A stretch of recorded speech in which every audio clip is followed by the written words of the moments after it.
Welcome everyone. PS success point চ্যানেলের পক্ষ থেকে সবাইকে শুভেচ্ছা। আশা করি সবাই ভালো আছো।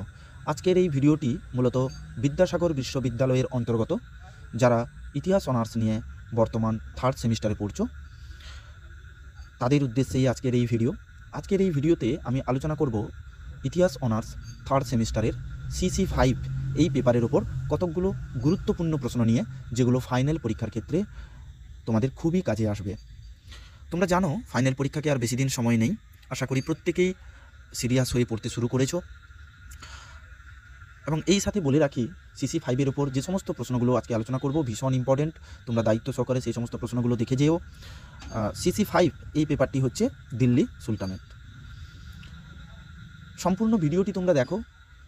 5, 10, 2, 3 ধরনেরই প্রশ্ন নিয়ে আলোচনা করব। তো চলো বেশি সময় নষ্ট না করে প্রথমে আমরা 10 নম্বরের প্রশ্নগুলো দেখে নিই, কী কী প্রশ্ন হতে পারে। 10 নম্বরের প্রথম প্রশ্ন হলো, ইলতুৎমিশকে কি দিল্লির সুলতানি সাম্রাজ্যের প্রকৃত প্রতিষ্ঠাতা হিসেবে চিহ্নিত করা যায়? ভীষণ ইম্পর্টেন্ট, এই প্রশ্নটি ভীষণ ইম্পর্টেন্ট, তোমরা অবশ্যই দায়িত্ব সহকারে পড়ে যেও। 2 নম্বর প্রশ্ন হলো, ভক্তি আন্দোলন বিষয়ে একটি নীতিদীর্ঘ সমালোচনামূলক প্রবন্ধ লেখো। এই প্রশ্নটাও কিন্তু খুবই ইম্পর্টেন্ট। 3 নম্বর প্রশ্ন হলো, বিজয়নগর সাম্রাজ্যের বিকাশের ক্ষেত্রে কৃষ্ণদেব রায়ের ভূমিকা আলোচনা করো। 4 নম্বর প্রশ্ন হলো, বিজয়নগর ও বাহমনি রাজ্যের সংঘর্ষের প্রধান কারণ কী ছিল? পাঠ প্রশ্ন, এই সংঘর্ষে ধর্মের কি কোনো ভূমিকা ছিল? 5 নম্বর প্রশ্ন হলো, দিল্লির সুলতানি সাম্রাজ্যের পতনের জন্য কে বেশি দায়ী? মোহাম্মদ বিন তুগলক নাকি ফিরোজ শাহ তুগলক? অথবা সুলতানি সাম্রাজ্যের পতনের কারণগুলি ব্যাখ্যা করো। দুভাবে কিন্তু প্রশ্ন আসে।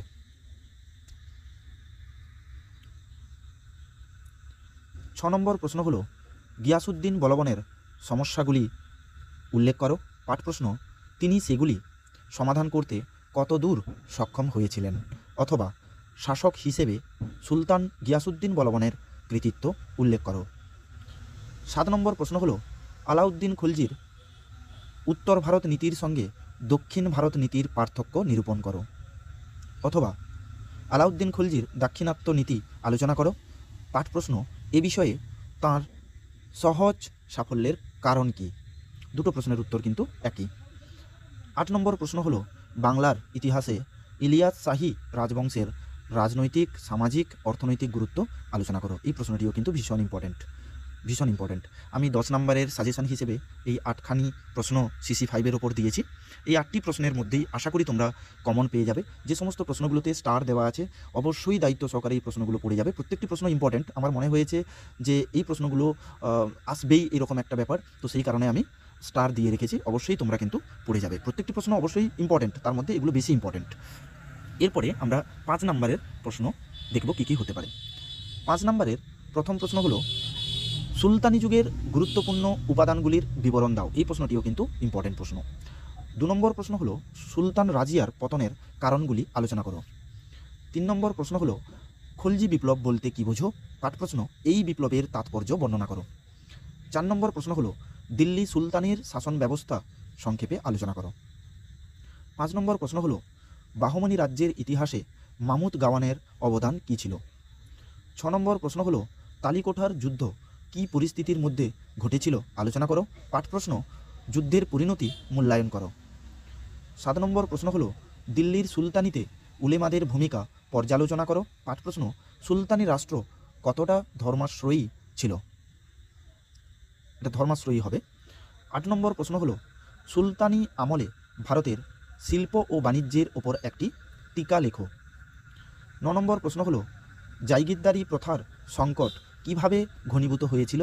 পাঠ প্রশ্ন, ইহা কি এড়ানো সম্ভব ছিল? 10 নম্বর প্রশ্ন হলো, সুলতান মামুদ ও মোহাম্মদ ঘুরির ভারত অভিযানের উদ্দেশ্য নিরূপণ করো।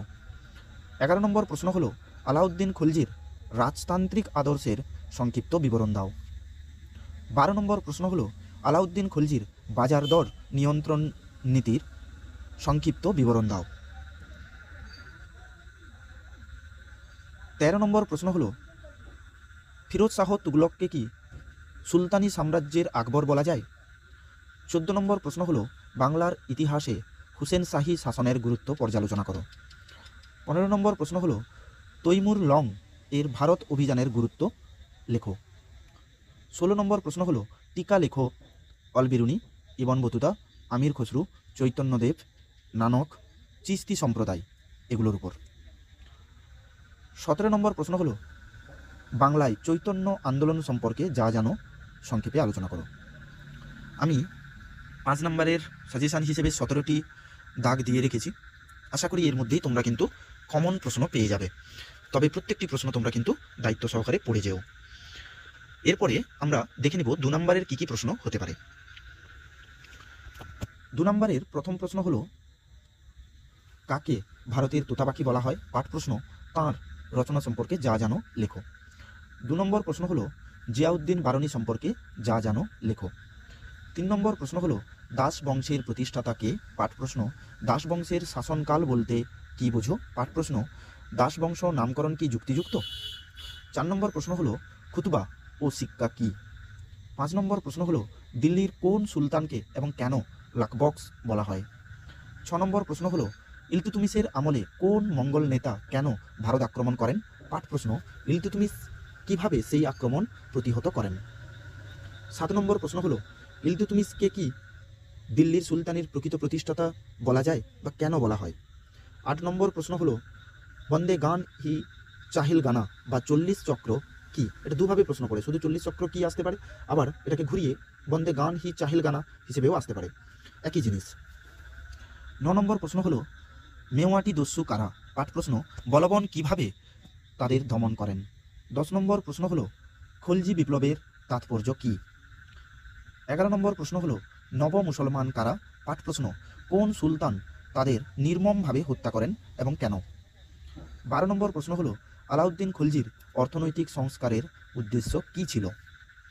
13 নম্বর প্রশ্ন হলো আলাউদ্দিন খলজির বাজার দর নিয়ন্ত্রণের প্রকৃত উদ্দেশ্য কি ছিল? 14 নম্বর প্রশ্ন হলো শাহানা ই মান্ডি ও সেরা ই আদল কি? 15 নম্বর প্রশ্ন হলো দাক ও হুলিয়া কি? 16 নম্বর প্রশ্ন হলো কাকে কেন সেকেন্দারি সানি বা দ্বিতীয় আলেকজান্ডার বলা হয়? 17 নম্বর প্রশ্ন হলো পদ্মিনী উপাখ্যান কি? 18 নম্বর প্রশ্ন হলো মালিক কাফুর কে ছিলেন? 19 নম্বর প্রশ্ন হলো মোহাম্মদ বিন তুগলকের পরিকল্পনাগুলি কি কি ছিল? 20 নম্বর প্রশ্ন হলো মোহাম্মদ বিন তুগলককে কি পাগলা রাজা বলা যায়? 21 নম্বর প্রশ্ন হলো দার উস সফা ও দেওয়ানি খয়রাত কি? 22 নম্বর প্রশ্ন হলো কাকে সুলতানি যুগের আকবর বলা হয়? পাঠ হিসেবে এই অভিধা কি যুক্তিযুক্ত? 23 নম্বর প্রশ্ন হলো দিল্লির সুলতানি শাসন কি ধর্মাশ্রয়ী ছিল? 24 নম্বর প্রশ্ন হলো দেওয়ান ই রিসালত ও দেওয়ানি ইনসা কি? 25 নম্বর প্রশ্ন হলো বারিত ই মামালিক কি? 26 নম্বর প্রশ্ন হলো ইকতা বলতে কি বোঝো? 27 নম্বর প্রশ্ন হলো বিজয়নগর রাজ্য কে কবে প্রতিষ্ঠা করেন?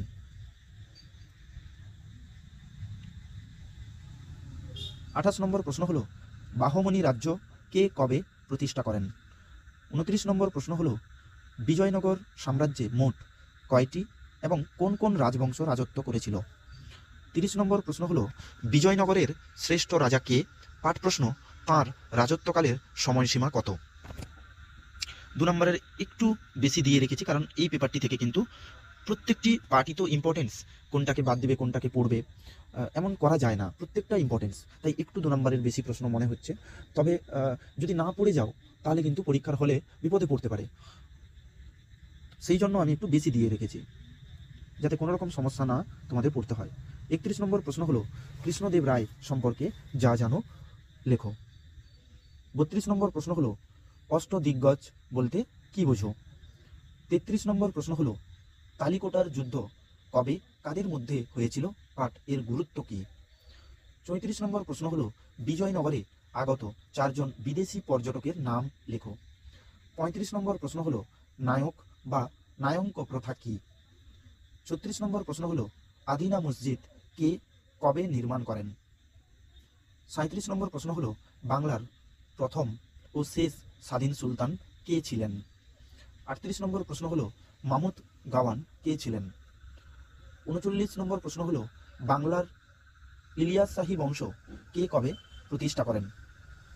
40 নম্বর প্রশ্ন হলো বাংলায় হোসেন শাহী বংশ কে কবে প্রতিষ্ঠা করেন? 41 নম্বর প্রশ্ন হলো সুফিবাদ ও ভক্তিবাদ বলতে কি বোঝো? 42 নম্বর প্রশ্ন হলো সুরাবর্দী ও সিলসিলা বলতে কি বোঝো? 43 নম্বর প্রশ্ন হলো নিজামুদ্দিন আউলিয়া কে ছিলেন? 44 নম্বর প্রশ্ন হলো দোহা কি? 45 নম্বর প্রশ্ন হলো রামানুজ, মীরাবাই, নানক, কবির, চৈতন্যদেব কে ছিলেন? এর মধ্যে যে কোনো দুটি আসতে পারে, যে কোনো একটি আসতে পারে। প্রত্যেকটি ভক্তিবাদীর ইম্পর্টেন্স। এমনিতে বড় প্রশ্ন তোমরা ভক্তিবাদী আন্দোলন দিয়েছি, তোমরা পড়বে, তার মধ্যে থেকে এগুলো কিন্তু অনেক দুই কিন্তু করতে পারবে 2 নম্বরের প্রশ্নগুলো। তো আমি 2 নম্বরের সাজেশন হিসেবে এই 45টি দাগ দিয়ে রেখেছি। সবকটি প্রশ্ন তোমরা যদি পড়ে যাও, আমি কথা দিতে পারি তোমাদের পরীক্ষার হলে কোনো রকম সমস্যায় পড়তে হবে না, সব প্রশ্নই তোমরা কিন্তু কমন পেয়ে যাবে। তো তোমাদের যদি কারোর কোনো সমস্যা থেকে থাকে তোমরা কমেন্টে জানাও, আমি চেষ্টা করব তোমাদের সমস্যাগুলো সমাধান করে দেওয়ার জন্য। সবাইকে পিএস সাকসেস পয়েন্ট চ্যানেলের পক্ষ থেকে অসংখ্য ধন্যবাদ। সবাই ভালো থেকো।